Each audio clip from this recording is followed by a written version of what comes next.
The sexual revolution has gone too far. It's time to fight back against transgenderism.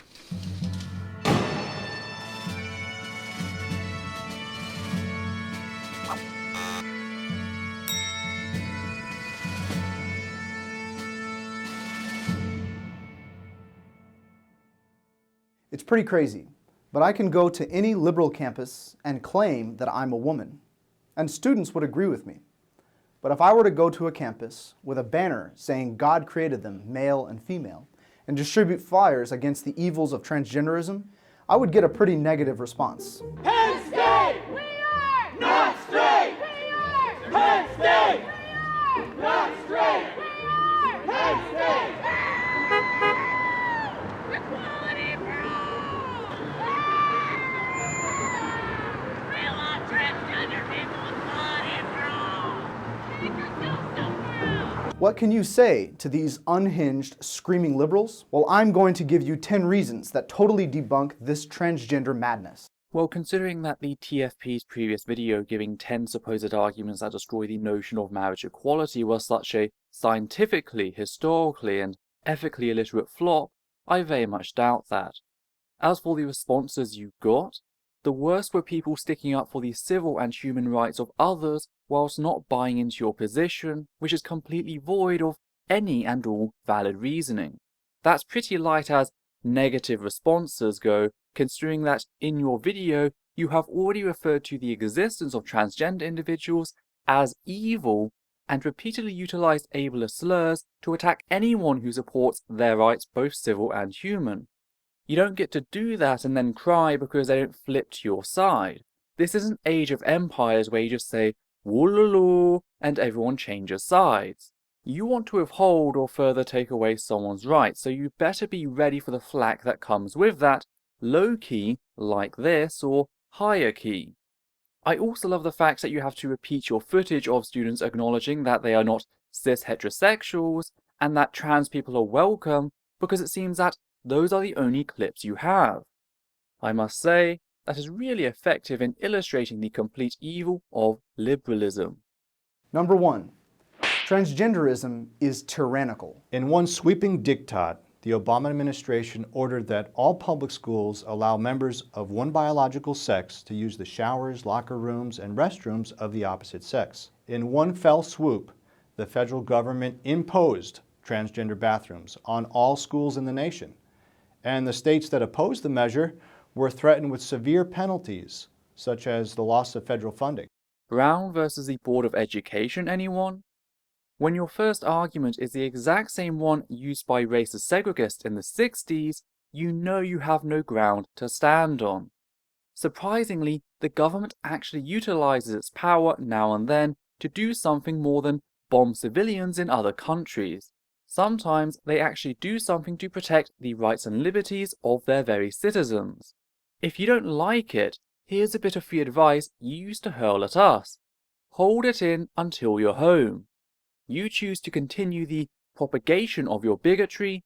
Trans people did not choose to be trans. There is harm in what you do. For trans people existing, that is not the case. Also, it doesn't take a psychic to guess that your touch on biology would be out of whack. After all, you do believe in talking snakes, women made from ribs, and virgin births. You have no position to talk about biology or reality. Number 2. It fuels child abuse. Transgenderism is especially harmful to children. According to the American College of Pediatricians, conditioning children into believing that a lifetime of chemical and surgical impersonation of the opposite sex is normal and healthful is child abuse. Endorsing gender discordance as normal via public education and legal policies will confuse children and parents, leading more children to present themselves to gender clinics, where they will be given puberty-blocking drugs. This in turn virtually ensures that they will choose a lifetime of carcinogenic and otherwise toxic cross-sex hormones and likely consider unnecessary surgical mutilation of their healthy body parts as young adults. The American College of Pediatricians is a quasi-medical institution, much in the same way that the Institute for Creation Research is a quasi-science institution. The American College of Pediatricians is thought to have no more than 500 members who have abandoned the scientific consensus in attempts to preserve their own ideological perspective, i.e., they openly admit that their entire institution is designed to force Judeo-Christian values into science. Now compare that estimated 500 members that the American College of Pediatricians has to the 64,000 members the American Academy of Pediatrics has, and the picture becomes a little clearer. The American College of Pediatricians has no basis for the claims they make, and you have also failed to support said claims. Simply asserting what you would like to be true does not make it so. Meanwhile, the vast consensus across the actual field of psychology and pediatrics is that being trans is not an illness, it is not harmful to the child, and trans children should be supported in their identity. This can be seen in the fact that attempts at conversion therapy on trans individuals, just like with gay and bisexual individuals, ultimately leads to the destruction of the person. Your way is a human rights violation. Meanwhile, trans children who are supported in their identity by parents show the same levels of depression as the general cisgender population. That is compared to the general trans population, which has a 50% attempted suicide rate, which is much higher than the general population, demonstrating that family support is a major factor in the ills trans people face. A claim further supported by other studies which displayed that LGBT+ children supported in their identities had lower rates of depression, substance abuse, and in general were more stable. It is your bigotry that is abusive, not being transgender, and that is a demonstrable fact. Number 3. It contradicts biology and science. Why do you pretend you care about science all of a sudden? You're a Catholic organization. You and science next to never agree, and that has left you, on the whole, woefully incapable to discuss what it is science actually demonstrates, as shown by the fact that you have repeatedly utilized unverified assertions from a fake institution. All I can say is, bring it on. Gender ideology contradicts basic biology. It's incredible, the same progressive movement that once worshipped at the secular altar of science, to the exclusion of God and metaphysics, has turned against its own science is everything dogma. Now, all scientific evidence that disproves the transgender narrative is discarded. Again, the American College of Pediatricians is clear. Human sexuality is an objective biological binary trait. XY and XX are genetic markers of health, not genetic markers of a disorder. The norm for human design is to be conceived either male or female. Human sexuality is binary by design, with the obvious purpose being the reproduction and flourishing of our species. This principle is self-evident. Self-evident is Christian speak for has zero basis, but please pretend otherwise. Your understanding of biology is outdated by about 1.5 centuries or just over. It may be a general rule of thumb, but XX and XY is in no way a true dichotomy, truly dimorphic. We know this for one because our ancestors lacked any distinct XX and XY, and yet many still reproduce sexually. What this reveals is that sex evolves just like everything else. It's constantly in flux, and a rule of thumb can never be set in stone. That's why 2% of all live births are intersex, meaning that they have arbitrarily been classed outside of either male or female on at least one of 5 sexual characteristics. That is hormones, external genitalia, internal structure, gametes, and yes, chromosomes, because it's not just XX and XY, but also XXY and XXXY and many others. That's 2% of live births, even with the ongoing practice of medical sterilization, often pushed by doctors onto parents before their child even nears puberty. The child is rarely consulted. Very often, neither of the parents nor the doctors tell them anything, and they grow up thinking that every child goes through what they do, and it creates a culture of fear and stigma. Sometimes parents will go so far as to tell a child that they have an aggressive form of ovarian cancer, when in reality they are having their internal testes removed. Thankfully, some manage to fall through the gaps, however, and we end up with cases where people who are XY chromosome type giving birth to completely healthy children. Just a quick note about the medical entry reference, that they utilize the outdated terminology hermaphrodite. Intersex communities have come forward about the stigma surrounding this term. Therefore, only use it in reference to such studies and always clarify the proper term is intersex, in much the same way we discuss old interpretations of ethnicity. But what this all demonstrates is that your Bible is wrong. There is no strict dimorphism. There is no essentialism surrounding XX and XY chromosome types. Evolution and biology doesn't give a damn about your scientific ignorance or your religious scripture. Now you may ask why I'm so angry at the system for its systematic violation of human rights when it comes to intersex children, yet defend gender identity clinics on trans children. The fact is, one is based on forcing the child to conform to the norms society has set, the other is based on helping a child live a happy and fulfilling life.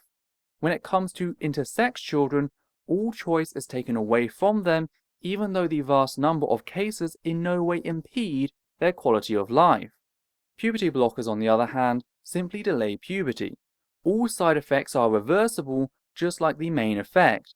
You simply remove the blockers, and the body takes the course it would have otherwise taken. I have already spent so much time going over your bastardization of science on sex, so I will link a fully referenced scientific breakdown of puberty blockers and their side effects by fellow human rights activist Zinnia Jones.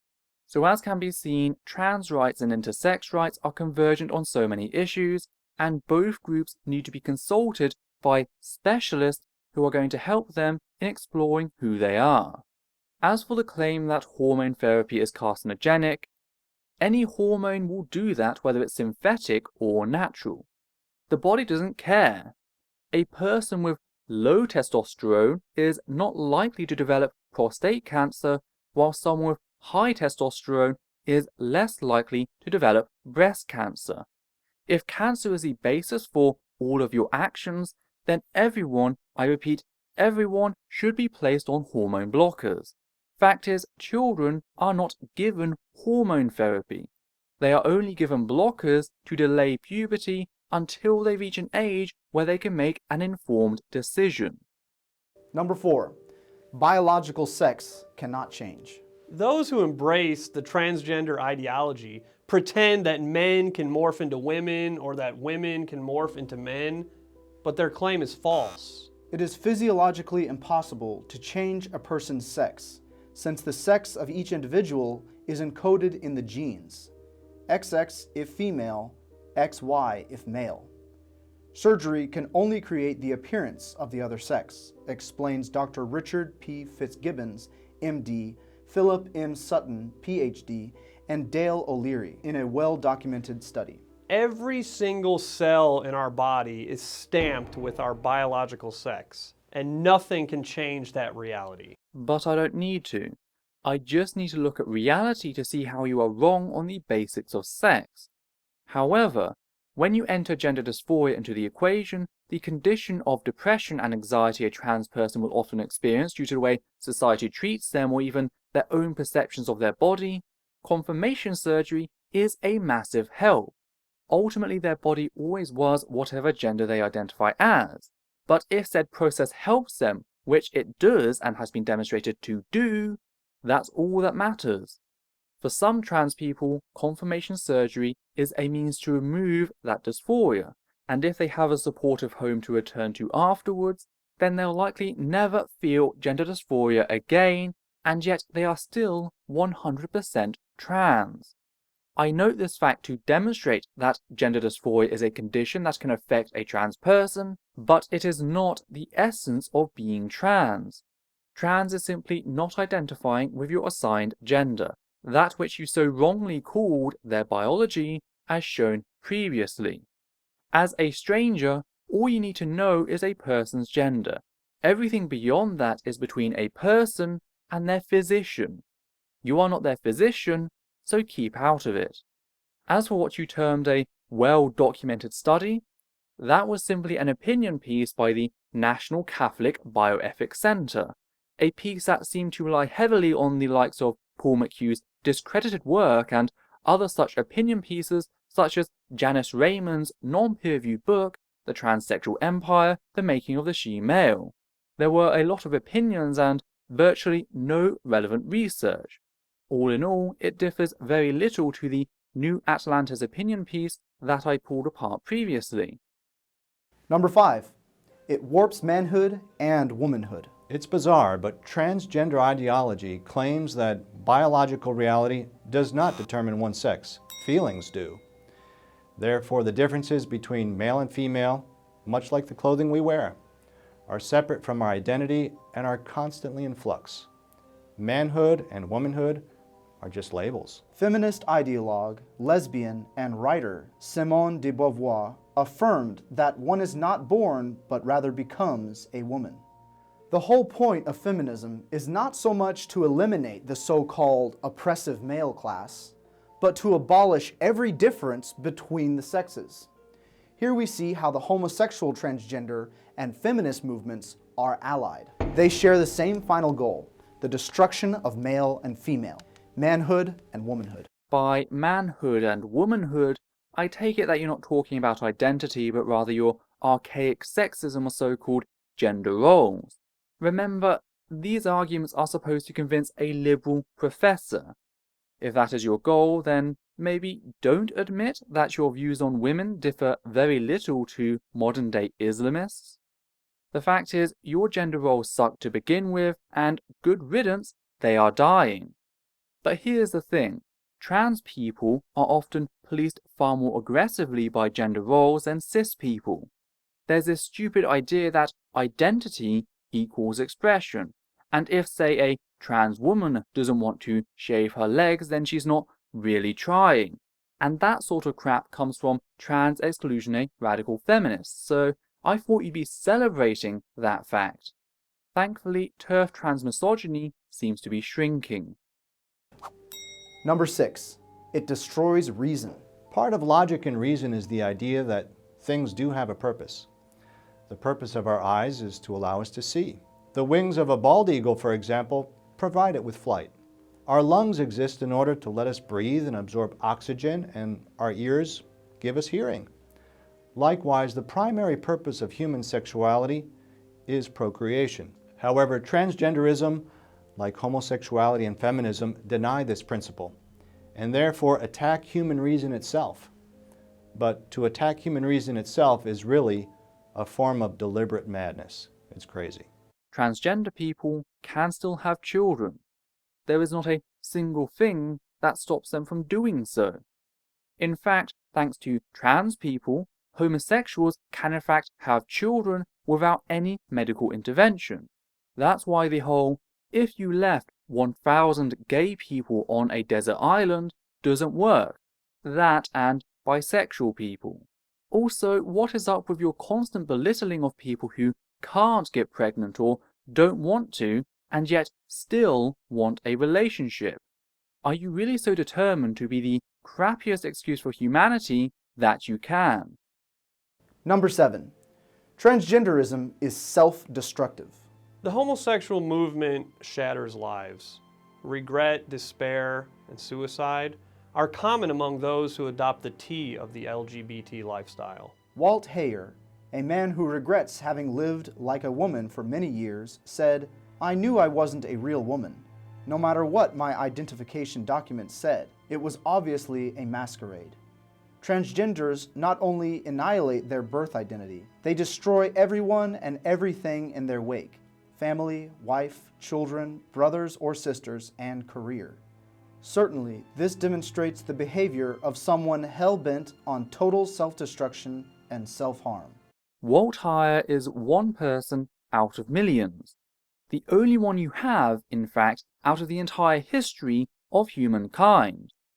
The previously supplied evidence demonstrated that it is groups like yours instilling lies into people's minds, leading them to attack LGBT+ individuals aggressively, which is responsible for most, if not all, of this pain. not being trans, not being bisexual, not being gay, but being transphobic, biphobic, and homophobic. You don't get to come along and break someone's leg because you don't like them and what they are, and then turn around and say it was their fault they can't walk. Number 8. Where will transgenderism lead us? Trans species? If a man could pretend to be a woman, why can't he also pretend to be non-human? Well, such a relativistic conclusion is regretfully already here. It's called trans species. It's also known as furries or otherkins. People with species identity disorder consider themselves non-human and are also featured at homosexual parades. When feelings replace reality, logic dies. The intellect, the highest part of man, is degraded. Man's animal side rules. And our godless culture pressures us to play along with these depraved fantasies. Once these disorders are regarded as normal, what can possibly prevent the unbridled passions from introducing greater forms of depravity? There it is. There's your slippery slope fallacy. Of course you'd use it, wouldn't you? After all, you did use it in your previous video on marriage equality, demonstrating that nobody at TFP Student Action understands what informed consent is and why it is vital to intercourse. And just like that slippery slope fallacy, it lacks any and all basis. There is no logical path from transgender, which is a known and valid phenomenon of human identity, to so-called trans species, any more than homosexuality leads to paedophilia and bestiality. But considering that you follow the Bible, you really need to stop pretending that you actually care about logic and reasoning. Also, furries are not trans species. They're simply fans of anthropomorphic creatures, so think werewolves, vampires, nikos, kitsunes, and those sorts of things in general. Yeah, they dress up at conferences, like a lot of groups, but they rarely believe they are said characters. Sure, it does happen, but from my experience, Therians tend to look down on furries because furries dress up for fun, whilst Therians do it for some sort of religious experience. They talk about souls, dreams, and auras, whilst trans people talk about psychology.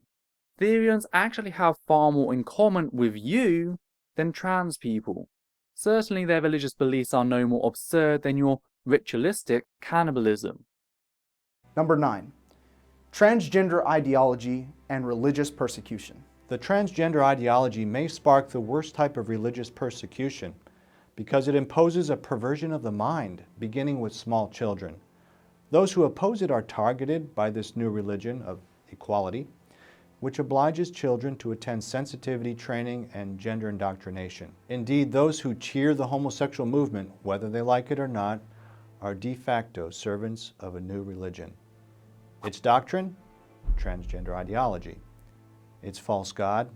Radical equality and reckless liberalism. Its ministers? Leaders of the homosexual movement. And its acolytes? Liberal media, immoral politicians, and sadly, dissident members of the clergy. What is its inquisition? Anti-discrimination laws that threaten order and peace. Its excommunication? Anyone who speaks the truth is labeled a homophobe or even a transphobe. Did you just compare the real-life torture carried out by the Catholic Church to legislation designed to save lives? Also, I love the way you try to define civil and human rights as a religion, as if being a religion is a massive insult. Now I just want to note something that demonstrates the scientific and social illiteracy behind your claims here. Oftentimes you hear the 80% desistant statistic kicked around. This go-to statistic for transphobic bigots argues that 80% of children taken to gender identity clinics do not receive further support, thus proving that trans children do not apparently exist. Now, first of all, this is a bogus statistic. It's actually 45.3%. But what does this statistic actually show? Well, not everyone taken to said clinics are going to be trans. Parents are not trained professionals, which is why part of the function of said clinics is to help parents figure out whether or not their child is in fact trans or simply cisgender, exploring their identity, so that 45.3% of cases are found to simply be children in the latter category, not proclaiming gender identity, but rather just expressing themselves in different ways, and are therefore sent on their merry way. They never were in fact trans, so they do not require that extra support.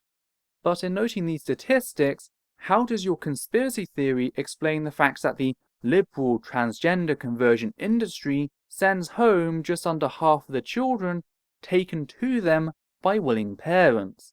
Surely, if what you are saying is true about the liberal conspiracy turning children into transgender individuals, it should be 100% continue to use the services, or near enough 100% persistence. Ergo, we have what I refer to as the transversion paradox. That is, all evidence available demonstrates that children are not being turned into transgender individuals. Rather the opposite, in fact. Specialists take great care in making the right call and have found signifiers that suggest a child is in fact trans, which they look out for in new children brought to them. Number 10. It offends God.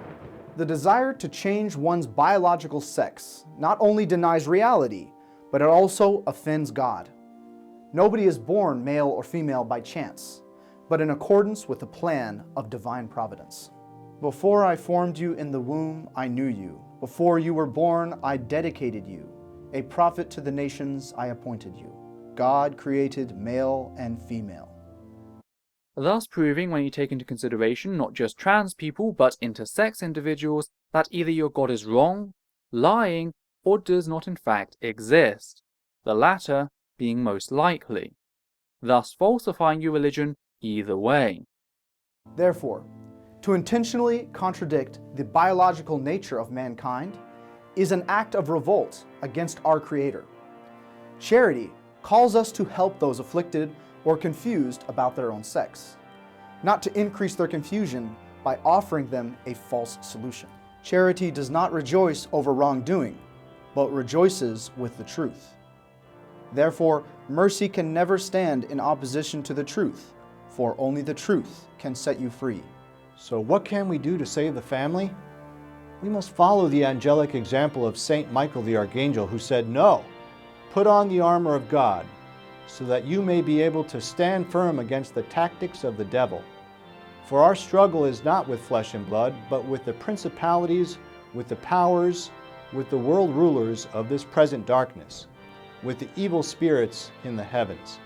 Therefore put on the armor of God, that you may be able to resist on the evil day, and having done everything, to hold your ground." I take it said armor comes complete with free tinfoil hat. That's all your video is. Conspiracy laced with scientific and ethical illiteracy. Your understanding of science is demonstrably abysmal, and your proclamation to care about reasoning and logic is laughable. You're a Catholic institution. Reasoning and logic has been demonstrated repeatedly to be the death of your belief system. Oh, and 10 doesn't work as God doesn't exist. You have yet to prove otherwise, and again, this is supposed to be a compelling argument for a liberal professor who also notes the lack of evidence to prove the existence of your God. But that's what it is really, isn't it? It's not an argument designed to help people fight their liberal professor. It's an argument designed to preserve your will for ignorance in making you feel good. It is a simple ego jerk. But the more problematic fact remains. Your ignorance here carries with it a body count. As demonstrated earlier, it is groups like yours which have spread hatred for LGBT+ individuals that are actually responsible for the pain the LGBT+ community suffers, well beyond that of the cis heterosexual community. In short, on your hands rests the blood of others. Question is, will you actually learn and change your actions based upon this, or will you continue to harass people, trying to deny them or take away their civil and human rights? I suggest you pick wisely, because history will not remember you kindly on your current path.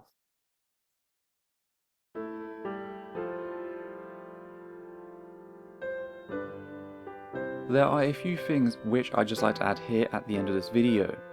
The first is a massive thank you to everyone who has ever donated to me via Patreon. Your fantastic support has given me the ability to keep this channel going, and I hope to continue producing content in the years to come. Secondly, I would like to thank anyone who has ever interacted with this channel. Your shares, likes and dislikes, as well as your comments of both approval and disapproval, have ensured constant feedback, allowing me to improve my work. Last of all, I would like to express my desire that you treat any of the people displayed throughout the video with respect. Whilst it is true that ideas do not demand respect, and there are many in fact which deserve reprehension, we must be careful on how we tackle said ideas in ensuring we are not simply targeting the person. In short, be the compassionate side of reason. So take care, and I'll see you next time.